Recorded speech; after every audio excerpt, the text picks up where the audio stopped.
예, 오곡백과가 열리는 결실의 계절이 왔습니다. 사람들은 누구나 풍요로운 결실의 축복을 기대합니다. 그런데 기대와 달리 남들보다 좀 적게 거두면 비교의식을 갖고 원망에 사로잡히기도 하는 것 같습니다.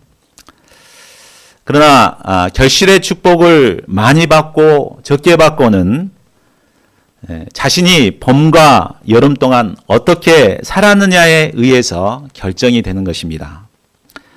눈물을 흘리며 씨를 뿌리는 자가 기쁨으로 단을 거두게 됩니다. 오늘 우리는 12명의 자식들을 각 사람의 분량대로 축복하는 야곱을 배우게 됩니다. 저희 모두는 풍성한 열매를 또 축복을 받기를 원합니다. 그렇다면 오늘 말씀을 통해서 어떤 자가 이런 축복을 받는가 그 비결을 배울 수 있기를 바랍니다. 그래서 저희 모두가 하나님께서 주시는 풍성한 축복을 누리는 자들이 될 수 있기를 기도합니다. 자, 1절을 보겠습니다. 야곱은 죽기 전에 그의 아들들을 축복하기 위해 12아들들을 불러 모았습니다. 그런데 뒤에 이제 쭉 보면 알지만 야곱이 축복하는 내용을 보면은 어떤 사람에게는 축복이지만 또 어떤 사람에게는 저주에 가까운 말을 하는 것을 봅니다. 부모 입장에서 10손가락 물어서 안 아픈 손가락이 없다고 하잖아요. 근데 부모 입장에서 잘못될 것을 얘기하고 싶지 않을 것입니다. 그런데도 야곱은 각 사람에게 맞게 축복을 합니다. 이것을 보면은 그가 자기 생각에 기초해서 축복한 것이 아님을 알 수 있죠. 바로 성령의 감동을 받아서 하나님이 주시는 마음으로 각각 자식들을 축복하는 것을 보게 됩니다. 자, 먼저 야곱은 큰아들인 르우벤을 축복합니다. 자, 3절을 보십시오. 르우벤아, 너는 나의 맏아들이요 나의 힘 나의 정력의 첫 열매다. 그 영예가 드높고 그 힘이 드세다. 르우벤은 야곱의 장자로서 힘의 시작이요 첫 열매였습니다. 야곱은 늦장가를 갔습니다. 그래서 첫 아들을 봤을 때 얼마나 기뻤겠습니까? 르우벤은 부모의 기대와 사랑을 받으며 잘 자라났습니다. 장자의 특권은 두 몫의 유산을 받을 수 있다는 특권이 있습니다. 또 장차 야곱의 뒤를 이어서 믿음의 역사를 계승할 큰 특권을 가지고 있었습니다. 거기다가 그는 영예가 드높았고 힘도 세었습니다. 그러니까 모든 걸 다 갖추는 사람입니다. 외모, 능력, 지혜, 힘, 이 모든 점이 다 뛰어났습니다. 한마디로 그는 인간 조건의 부족함이 전혀 없는 자였습니다. 그런데 한 가지 약점이 있었습니다. 그것은 거친 파도와 같이 자신의 그 감정들을 다스리지 못하는 것이었습니다. 그래서 그는 넘치는 이 정욕을 절제하지 못해서 결국 아버지의 침상에 올라가 더럽히는 죄를 범하게 됩니다. 이것은 그 아버지의 첩인 비라를 범한 죄를 가리킵니다. 이는 단순히 정욕을 범한 것일 뿐만 아니라 아버지의 권위에 도전하는 아주 심각한 죄악이었습니다. 모든 것이 부족함이 없었던 르우벤은 결국 이 정욕으로 말미암아 으뜸이 되지 못하고 저주의 삶을 살게 되었습니다. 청년의 때는 힘과 지혜와 능력이 가장 왕성한 시기입니다. 그러나 한편으로는 정욕의 유혹도 가장 왕성한 때인 것 같습니다. 우리는 모든 면에서 뛰어난 청년들이 정욕을 이기지 못해서 하나님의 축복에서 멀어져 가는 것을 종종 볼 때가 있습니다. 시대의 영웅이었던 삼손도 드릴라의 유혹에 넘어가서 결국은 머리가 잘리고 눈이 뽑히는 비참한 최후를 맞이하게 되었습니다. 정욕을 물리치지 못하면 결국은 정욕에 사로잡혀서 정욕의 노예가 되고 맙니다. 그러나 정욕을 떠나서 하나님과 함께 하기를 기뻐하면 축복의 삶을 살게 됩니다. 그러면 우리가 어떻게 이 참 극복하기 힘든 이 정욕을 물리칠 수 있을까요? 우리 디모데후서 2장 22절은 청년들에게 이렇게 권면합니다. 우리 같이 한번 읽어볼까요? 자, 시작. 또한 너는 청년의 정욕을 피하고 주를 깨끗한 마음으로 부르는 자들과 함께 의와 믿음과 사랑과 화평을 따르라. 예. 정욕의 유혹이 있지만 정욕을 피해서 그 다음에 어떻게 해요? 예, 주를 깨끗한 마음으로 부르는 자들과 함께 하는 것이 중요합니다. 그 사람이 어떤 사람인가를 알려면 평소 그가 어떤 사람과 함께 하는가를 보면은 그 사람을 알 수가 있습니다. 음란과 정욕을 쫓는 사람은 주변의 친구들이 다 음란과 정욕을 쫓는 자들입니다. 그래서 만났다면 음란패설을 즐깁니다. 그러나 정욕을 멀리하고 정말 그렇게 정욕에서 벗어나고자 하는 사람들은 이런 사람들을 가까이 하지 않습니다. 그리고 주를 깨끗한 마음으로 부르는 사람들과 함께 하기를 힘씁니다. 우리가 캠퍼스 포럼 모임을 이루고 이곳에 적극적으로 참여해야 될 이유가 바로 여기에 있습니다. 정말 순수하고 깨끗한 믿음의 사람들과 이렇게 함께 교제할 때 우리는 이제 정욕을 벗어버리고 믿음의 삶을 출발할 수가 있습니다. 또한 그들과 함께 의와 믿음과 사랑과 화평을 따라야 합니다. 이때 우리는 정욕을 물리치고 하나님과 함께하는 삶을 살 수 있습니다. 자, 다음으로 야곱은 시므온과 레위를 축복합니다. 5절을 보십시오. 시므온과 레위는 단짝 형제였습니다. 그들은 칼을 휘둘러서 난폭한 무기로 사용했습니다. 이것은 창세기 34장에 나오는 내용입니다. 그들은 자기 여동생 디나가 세겜 왕에게 강간을 당했을 때 이 분노를 품고 있다가 결국 세겜 사람들을 다 속여가지고 남자들을 한꺼번에 다 살육을 해버렸습니다. 야곱은 이들의 잔혹성에 대해 혹독한 저주를 선포합니다. 그들은 장차 야곱 자손들 사이에 분산되고 백성들 사이에서 흩어지게 될 것입니다. 르우벤이 정욕에 사로잡혀 있었다면 시므온과 레위는 바로 마음속에서 올라오는 분노와 혈기에 사로잡혀 있었습니다. 에베소서 4장 26절을 보면 분을 내어도 죄를 짓지 말며 해가 지도록 분을 품지 말라고 권면하고 있습니다. 우리가 분한 일을 당했을 때 속에서 분노가 올라오는 것은 너무나 자연스러운 일입니다. 그러나 성경은 이 분노를 계속해서 품고 있지 말라고 권면합니다. 왜 그렇습니까? 이 분노를 품게 되면은 그 사람 한 사람에게 대한 분노뿐만 아니라 그것이 점점 커집니다. 그래서 그 사람 처음에는 그 행동이 마음에 안 들었는데 그 사람의 이제 말투도 마음에 안 들고 그 집도 마음에 안 들고 그 집엔 친구들도 마음에 안 들고 그 집 식구들도 마음에 안 들고 막 이렇게 점점 이 분노가 이렇게 확산되는 것을 볼 수 있습니다. 시몬과 레위는 분노를 계속해서 품고 키우다가 결국 죄를 지은 당사자 세겜왕뿐만 아니라 그 성에 살고 있는 모든 남자를 죽여버리는 엄청난 죄를 범하게 된 것입니다. 우리가 하나님의 축복을 받기 위해서는 우리 속에서 불쑥불쑥 올라오는 이런 분노를 물리치는 것이 필요합니다. 자, 그런데 야곱의 저주에도 불구하고 레위 지파는 이스라엘 모든 지파 중에서 후에는 가장 큰 영적 축복을 받게 됩니다.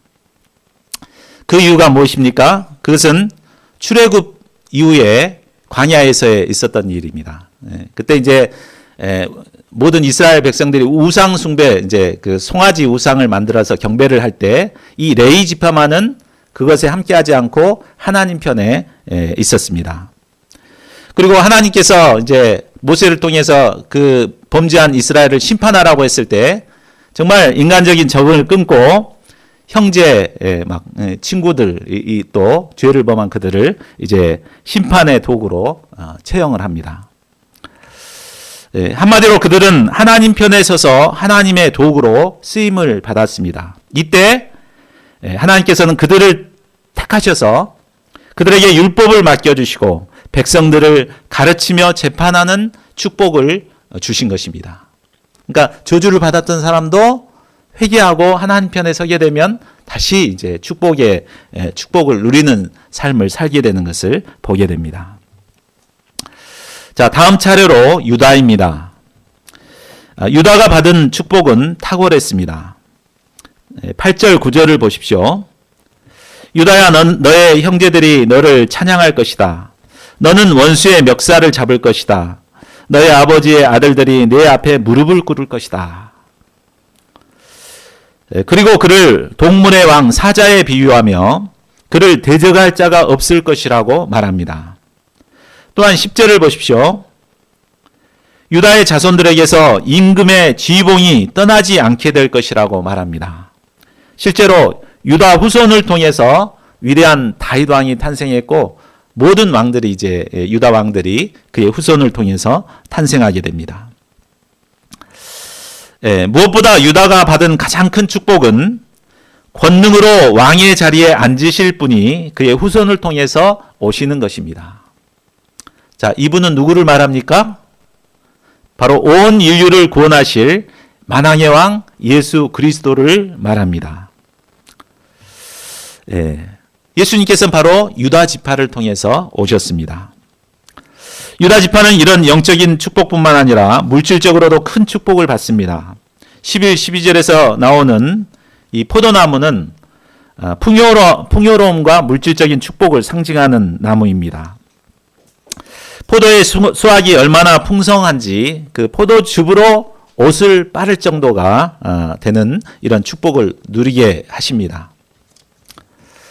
자, 그렇다면은 야곱이 왜 자식들 중에 이 유다를 특별히 이처럼 크게 축복하는 이유가 무엇입니까? 우리가 앞에서 살펴봤듯이 유다는 과거에는 정말 허물과 죄가 많은 자였습니다. 그는 형제들에게 동생 요셉을 노예로 팔아버리자고 먼저 제안을 했고 또 실행에 옮긴 주범이었습니다. 또한 창세기 38장을 보면 그는 아버지 집을 떠났습니다. 가출을 했습니다. 형제 집을 떠나가지고 가나안 친구와 가까이 지냈습니다. 그리고 가나안 여인과 결혼해서 난잡한 생활을 합니다. 두 아들을 낳았는데 그 아들들도 그냥 하나님의 죄악을 범해서 하나님께서 진노하고 그들을 심판하십니다. 자, 그런데 이처럼 엇나가던 유다가 며느리인 다말을 통해서 후에 자신의 잘못을 인정하게 됩니다. 그리고 다시 야곱에게로 돌아오게 됩니다. 그리고 아버지를 정말 이제 섬기는 자가 되었고 또 아버지를 사랑하는 자가 되었습니다. 그의 변화된 모습은 막내 베냐민이 도둑 누명을 쓰고 이집트의 노예가 되어야 하는 상황에서 잘 나타났습니다. 그는 슬퍼하실 아버지를 생각하며 동생 베냐민을 대신해서 자신이 노예가 되겠다고 간청을 하였습니다. 이런 그에게서 더 이상 과거의 죄악된 모습은 찾아볼 수가 없습니다. 그는 온전히 회개했고 또 회개에 합당한 열매를 맺게 되었습니다. 하나님께서는 이런 유다를 기뻐하시고 야곱을 통해서 마음껏 축복해 주셨습니다. 유다는 한때 가나안 친구와 함께하며 잠시 곁길로 나갔지만 그가 회개하고 돌아와 하나님과 함께 했을 때 이런 넘치는 축복을 받게 된 것입니다. 계속해서 야곱은 각 아들들을 믿음의 분량대로 축복했습니다. 13절을 보십시오. 스불론은 풍요로운 물질적인 축복을 받습니다. 또 이사갈은 아마 일하는 것을 매우 싫어했던 게으른 자였던 것 같습니다. 그래서 결국 그는 억지로 짐을 지는 노예가 될 것이라고 합니다. 단은 다스리는 축복을 받고 뱀의 지혜로 말탄 자를 넘어뜨리게 됩니다. 19절을 보십시오. 갓은 적군의 공격을 받지만 다시 뒤통수를 치게 됩니다. 아셀은 임금의 수라상을 맡을 정도로 풍요로운 삶을 살게 됩니다. 납달리는 풀어놓은 암사슴처럼 재롱을 피우는 자가 됩니다. 자, 그리고 이제 비로소 야곱은 요셉을 축복합니다. 22절을 보십시오. 요셉은 샘 곁에 있는 들망아지요 언덕 위에 있는 들나귀와 같습니다. 우리 개역 성경에는 무성한 가지 또 담을 넘는 가지로 표현을 했는데 이제 해석의 차이죠. 여기서는 이제 망아지 이제 그 히브리 그 원어가 굉장히 의미를 다양하게 품고 있기 때문에 어떻게 해석하냐에 따라 조금 이제 표현이 달라지거든요. 근데 표준 세번역에서는 이제 망아지 또 이렇게 나귀로 들나귀로 해석을 했습니다. 그래서 굉장히 생동감이 넘치는 발짝발짝 뛰는 힘찬 생동감이 넘치는 삶을 산다는 표현입니다. 또 그는 사수들이 잔인하게 활을 쏘며 달려들어도 오히려 힘이 넘쳐서 모든 대적을 물리치고 승리하게 됩니다. 그가 이렇게 승리의 삶을 살아갈 수 있었던 것은 바로 전능하신 하나님께서 그와 함께 하시기 때문입니다. 하나님께서 함께 하실 때 우리는 모든 대적들을 물리치고 승리의 삶을 살 수 있습니다. 25절을 보십시오. 전능하신 하나님께서 위로 하늘의 복과 아래로 샘에서 솟아오르는 복을 그에게 더해 주십니다. 또 하나님께서는 젖을 먹이는 복을 주어서 자녀들을 건강하게 잘 성장하게 해 주십니다. 또 잉태하는 복을 주셔서 후손들도 번성하게 하십니다. 요셉은 아버지 야곱이 받은 축복을 모두 덧입습니다. 그리고 형제들 가운데서 으뜸이 되는 장자의 축복을 누리게 되었습니다. 자, 27절을 보십시오. 야곱은 마지막으로 베냐민을 축복합니다. 야곱은 노후에 가장 아끼고 사랑했던 베냐민이지만 보면은 이 축복이라고 여겨지지 않는 축복을 하는 것을 볼 수 있습니다. 이것을 보면 야곱은 사적인 감정으로 이렇게 자식들을 축복하는 것이 아니었음을 알 수 있습니다. 바로 하나님께서 감동을 주셔서 하나님께서 야곱을 통해서 자식들을 축복하신 것입니다. 그런데 축복하는데도 다 기준이 있었습니다. 어떤 기준으로 축복합니까? 우리 28절을 보십시오. 야곱은 아들 하나하나에 알맞게 축복하였다고 하였습니다. 여기서 알맞게 축복했다는 것은 그들이 평소 살았던 삶에 맞게 축복을 해주었다는 말입니다. 결국 그들은 그동안 삶의 결과에 따라 풍성한 축복을 받기도 하고 또 저주와 같은 복을 받기도 한 것입니다. 여기서 우리는 하나님께 풍성한 축복을 받기 위해서 평소 어떤 삶을 살아야 하는가를 배우게 됩니다. 우리나라 속담에 콩 심은 데 콩 나고 팥 심은 데 팥 난다는 속담이 있죠. 그러니까 축복받을 만한 삶을 살 때 축복을 받게 되고 그렇지 못할 때 축복을 받지 못한다는 것입니다. 사는 것이 개차반처럼 살아가는데 하나님께서 축복을 부어주실 수가 없습니다. 현재 자신에게 주어진 삶 속에서 하나님이 축복해 주실 만한 삶을 살아갈 때 그는 하나님의 축복을 받게 됩니다. 그렇다면 하나님께서 부어주실 축복을 누리기 위해서는 우리가 어떤 삶을 살아야 할까요?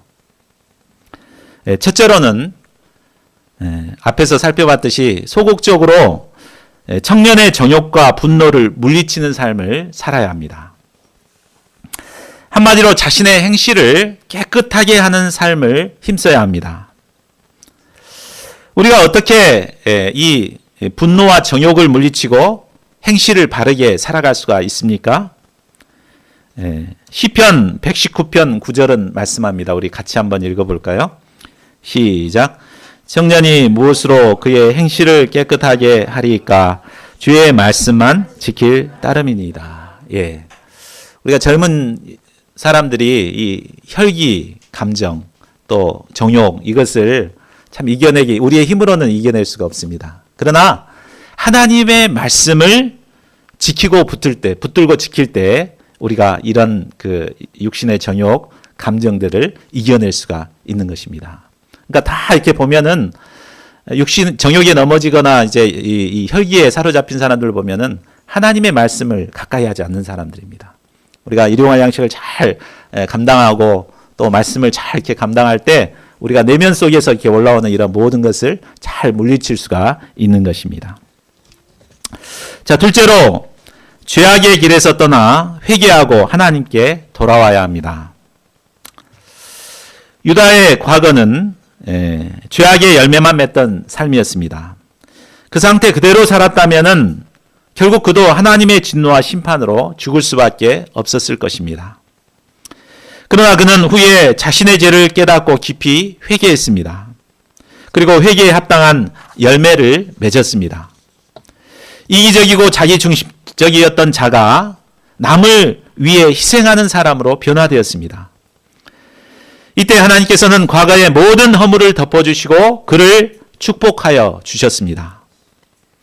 이를 볼 때 우리가 과거에 어떤 삶을 살았는가는 그렇게 중요하지 않음을 알 수 있습니다. 내가 과거에 개처반처럼 살아도 상관이 없습니다. 지금 당장 하나님 앞에 회개하고 회개의 열매를 맺는 삶을 살면 됩니다.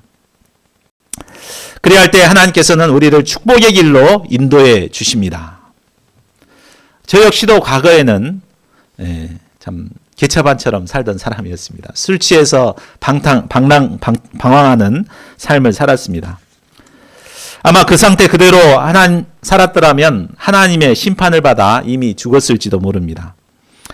그러나 그랬던 제가 예수님의 복음을 영접하고 회개함으로 이제 변화되었을 때 하나님께서는 축복의 길로 인도해 주셨습니다. 참 전에는 이기적이었던 자가 이제는 다른 사람들을 위해서 양들을 위해서 희생하고 헌신하는 삶을 살게 되었습니다. 이때 하나님께서는 계속해서 신령한 축복을 부어 주셨습니다. 자, 셋째로 어떤 힘들고 어려운 상황에서도 하나님과 함께하는 삶을 사는 것입니다. 요셉이 축복을 받은 비결은 그가 억울한 상황에 처했을지라도 불평하거나 원망하지 않고 늘 하나님과 함께 살았습니다. 이때 그는 절망의 상황에서도 형통의 은혜를 누리고 하나님의 구원의 역사에 귀하게 쓰임받는 축복을 누리게 되었습니다. 7년 기근에서 이스라엘을 민족을 구원할 뿐만 아니라 전 세계 많은 민족들을 기근에서 살려내는 영향력 있는 삶을 살게 되었습니다. 뿐만 아니라 요셉의 후손들도 바로 하나님께서 함께 하시는 은혜를 누리고 영육간의 풍성한 축복을 누리게 되었습니다. 저희 모두가 실제 삶에서 이 세 가지를 잘 실천할 수 있기를 바랍니다. 첫째가 뭐였죠? 속에서 올라오는 분노와 정욕을 물리치는 삶을 사는 것입니다. 두 번째는 뭐였죠? 회개하고 하나님께로 돌아오는 삶입니다. 세 번째는 늘 어떤 상황에서도 하나님과 함께하는 삶. 이런 삶을 살 때 하나님께서는 우리를 축복해 주시고 축복을 부어 주십니다. 저희 모두가 이런 축복된 삶을 살아갈 수 있기를 기도합니다. 자, 29절을 보십시오. 12 아들들을 축복한 후 야곱은 이제 자신을 가나안 땅 막벨라 굴에 장사하라고 유언합니다. 이 굴에는 아브라함과 사라, 또 이삭과 리브가, 또 레아가 장사되어 있습니다. 야곱이 이렇게 한 것은 후손들에게 언약의 땅에 대한 믿음과 소망을 확고히 심어주기 위함이었습니다. 33절을 보십시오. 야곱은 자기 아들들에게 유언한 후 침상에 똑바로 누워 숨을 거두게 됩니다. 이제 그는 그 파란만장한 삶을 마치고 마침내 조상들이 있는 영원한 하나님 나라로 돌아갔습니다. 자, 50장 1절에서 11절은 야곱을 막벨라 굴에 장사 지내는 내용입니다. 먼저 야곱의 시신을 40일 동안 방부제 향재료를 그 시신에다 집어넣습니다. 이것은 이제 썩지 않도록 그 가나안까지 이동하기 위함이죠. 그리고 장례는 이집트의 국장으로 치러졌습니다. 이집트 사람들은 70일 동안이나 야곱을 위해 곡을 하였습니다. 야곱 왕은 요셉에게 그의 아비의 장례를 치르고 오도록 허락을 해 주었습니다. 그 장례의 행렬이 어떠합니까? 7절, 8절을 보십시오. 바로의 모든 신하와 그 궁에 있는 원로들과 이집트 온 나라에 있는 모든 원로들이 장례 행렬에 참여했습니다. 그리고 총리인 요셉의 온 집과 또 형제들과 어린 아이들까지 함께 참여하였습니다. 거기에다가 병거와 기병까지 요셉을 호위하며 올라갔습니다. 참으로 어마어마한 장례 행렬이었습니다.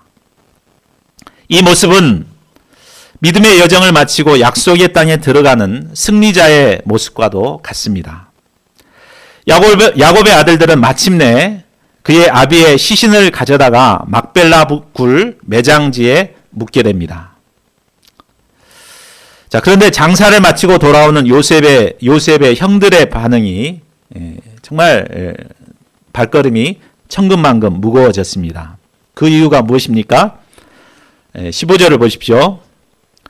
그것은 아버지가 돌아가신 후에 동생 요셉이 자기들에게 안갚음을 할 것 같은 이 두려움 때문이었습니다. 그래서 그들은 요셉에게 아버지가 돌아가시기 전에 자신들에게 유언을 했다고 하면서 형들의 허물과 죄를 용서하여 주기 바란다, 이렇게 유언했다고 말을 합니다. 자, 이 말을 들은 요셉은 울었습니다. 왜 울었을까요? 요셉은 이미 17년 전에 형들을 용서했습니다. 그런데도 형들은 여전히 이 죄의식에 사로잡혀 있는 것이죠. 그러니까 그런 모습을 볼 때 참 안타까워서 눈물을 흘린 것입니다. 이미 용서해줬는데 여전히 그 죄의식에 사로잡히니까 얼마나 답답하겠습니까? 우리 예수님께서도 혹시 우리에게 이런 마음 가질지 모르겠어요. 이미 예수님께서 용서해 주셨는데 우리는 그 죄에 붙들려 가지고 막 이렇게 두려워하기 쉬운 것 같습니다. 자, 19, 20절을 보십시오. 요셉은 형들에게 말합니다. 두려워하지 마십시오. 내가 하나님을 대신하기라도 하겠습니까? 그리고 하나님께서 하신 일이 무엇인가를 다시 말합니다. 형님들은 나를 해치려고 했지만 하나님은 오히려 그것을 선하게 바꾸셔서 오늘과 같이 수많은 사람의 생명을 구원하셨습니다. 요셉의 형들은 아버지의 사랑을 독차지한 요셉을 없애기 위해서 그를 이집트의 노예로 팔아버렸습니다. 그것은 분명 심판을 받아 마땅한 죄악이었습니다. 그러나 하나님께서는 그것을 선으로 바꾸셔서 요셉을 통해 이스라엘을 구원하는 역사를 이루셨습니다. 하나님은 악을 선으로 바꾸시는 분이십니다. 우리는 때때로 죄악된 세상에서 상처를 받고 불이익을 당하고 실패를 경험합니다. 그러나 하나님께서는 이런 모든 악과 불의를 선으로 바꾸셔서 우리를 하나님의 구속 역사를 이룰 만한 자들로 빚어 가십니다. 그리고 때가 되면 우리를 통해 많은 사람들을 구원하는 역사에 귀하게 사용하십니다. 우리가 하나님의 섭리를 깨닫게 될 때 우리에게 상처를 주고 불의를 행했던 자들을 진정으로 용서할 수 있습니다. 자, 22절에서 25절은 요셉의 남은 생애와 유언에 관한 내용입니다. 요셉은 이집트에서 110세를 살며 증손자까지 보았습니다. 이제 그는 형제들을 불러놓고 유언을 시작합니다. 24절을 보십시오. 나는 곧 죽는다. 그러나 하나님께서 반드시 너희를 돌보시고 너희를 이 땅에서 인도하여 내셔서 아브라함과 이삭과 야곱에게 맹세하신 땅에 이르게 하실 것이다. 요셉은 죽음의 순간에도 형제들에게 하나님께 대한 믿음을 심었습니다. 그동안 형제들은 요셉으로 인해서 이방 땅에서 편안하게 살아갈 수가 있었습니다. 그런데 이제 보호자와 같았던 요셉이 죽게 되었을 때 그들은 장래 문제를 염려할 수밖에 없었습니다. 과연 여기서 계속해서 잘 살 수 있을까? 그러죠. 그러나 요셉은 자신은 죽지만 하나님께서 그들과 함께 하시기 때문에 그들을 돌보실 거라고 하나님께 대한 믿음을 심습니다. 그리고 때가 되면 그 땅에서 인도하여 내셔서 약속의 땅에 이르게 하실 것이라는 것도 말씀해 주십니다. 형제들에게 믿음을 심은 후 이제 요셉은 이스라엘 자손에게 맹세하도록 합니다. 25절을 보십시오. 하나님께서 반드시 너희를 돌보실 날이 온다. 그때 너희는 나의 뼈를 이곳에서 옮겨서 그리로 가지고 가야 한다. 하나님께서 반드시 너희를 돌보실 날이 온다. 이 말은 하나님께서 반드시 그들에게 찾아오셔서 출애굽의 역사를 이루실 것을 말씀합니다. 이때 그냥 내두고 가지 말고 내 뼈를, 내 해골을 이렇게 가지고 약속의 땅으로 올라가라고 맹세를 시킵니다. 이를 통해 볼 때 요셉의 소망은 애굽이 아니라 바로 약속의 땅에 있었음을 알 수 있습니다. 요셉은 10대 후반에 이집트로 왔습니다. 그리고 이집트에서 90년 이상을 살았습니다. 그것도 대부분 이집트의 2인자로서 최고의 권력을 누리며 살았습니다. 그러나 그의 소망은 이집트에 있지 않았습니다. 오직 하나님께서 약속하신 약속의 땅에 있었습니다. 그는 아버지 야곱처럼 멀리서 약속의 땅을 소망하며 죽음을 맞이했습니다. 26절을 보십시오. 요셉의 나이 110세의 죽음을 맞이했습니다. 오늘날 110세까지 산다고 하면 아주 장수했다고 좋아할 것입니다. 그러나 당시에는 대개 150살 이 정도 살았습니다. 야곱도 147세까지 살았습니다. 그것을 보면은 요셉이 오래 산 것은 아닙니다. 또 요셉이 죽을 때 형들이 다 살아 있었죠. 야곱으로부터 가장 많은 축복을 받고 또 이스라엘을 구원해낸 이 요셉이 형들보다 먼저 죽는다는 것은 무엇을 말해줍니까? 이 땅에서 오래 사는 것만이 축복이 아니라는 것을 말해주지 않습니까? 사람들은 오래 사는 걸 축복이라고 생각하죠. 그러나 진정한 축복은 오래 사는 것이 아니라 이 땅에서 어떤 삶을 살았느냐가 중요한 것입니다. 요셉의 삶은 한마디로 하나님과 함께하는 삶이었습니다. 하나님과 함께할 때 어려운 고난도 능히 이겨내고 형통의 삶을 살았습니다. 축복의 때에도 하나님과 함께했기 때문에 하나님이 주신 지혜로 이스라엘을 구원하고 세상을 구원했습니다. 요셉의 인생을 통해서 우리가 배우는 것은 하나님과 함께하는 삶이 가장 축복된 삶이라는 것입니다. 유다는 한때 믿음의 사람들을 떠나서 가나안 친구와 함께 그때 그는 죄악의 열매만 맺고 저주받는 삶을 살았습니다. 그러나 그가 회개하고 아버지 야곱에게로 돌아왔습니다.